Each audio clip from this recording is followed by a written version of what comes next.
Growing up, I didn't go to church. I'd actually never stepped foot in a church outside of weddings or funerals.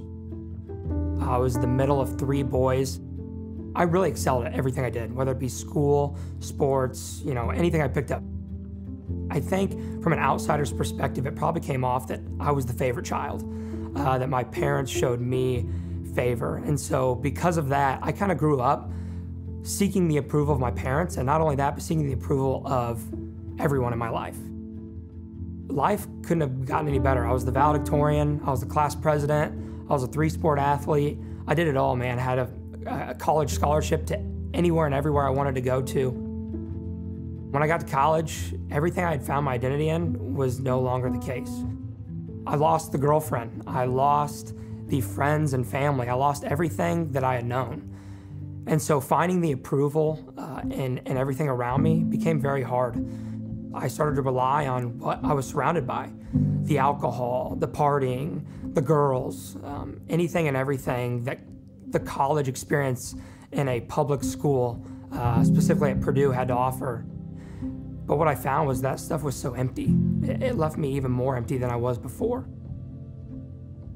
I reached a point where I got to rock bottom, and man, I realized, man, does nobody love me? I asked the question, who am I? Am I worth anything? Not only was I depressed, but I was ready to take my own life. I didn't find it worth living.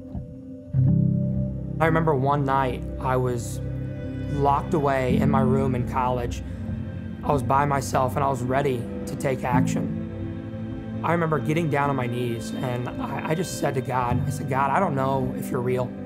I don't know if you exist. I don't know if you're even hearing me right now. I don't know what it looks like to pray to you, but I just want you to hear my heart.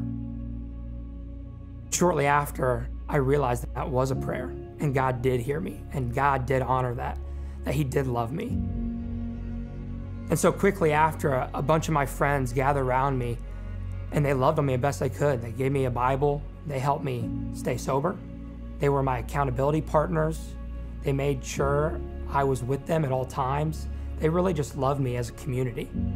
Eventually, I got to that point, my friend had handed me a movie ticket. He said, hey man, I know you're not open to church, but my church, Northview, we're actually just, all we're doing is watching a movie. I was like, oh man, is that what church is all about? Watching a movie, eating popcorn, drinking coffee, and watching The Impossible, a movie that I love? Well, sure, I've got nothing going on Sunday morning, so yeah, I guess I'll check it out. And that day changed my life. From the moment I stepped out the car to the moment I left, I had never felt so loved, so appreciated. See, my entire life, I never felt that I was good enough. But that day, I was good enough. And so that day, I asked Jesus into my heart, and I was forever changed. I walked up front. I received a purpose-driven life. I had our staff in Greater Lafayette pray over me. I got plugged into an alpha group. I got plugged into a life group. After 9 weeks of doing that, I made the commitment to serving in kids, to volunteering in students. Man, anything Northview had to offer, I jumped into. And so now where I'm at 3 years later, the life change that God has done in my life is indescribable. God chose me time and time again, no matter how many times I stepped away from Him, no matter how many times I denied Him, no matter how many times I proclaimed that He didn't exist. He continued to chase me. He continued to chase me as the lost sheep, as the prodigal son. I'm forever grateful.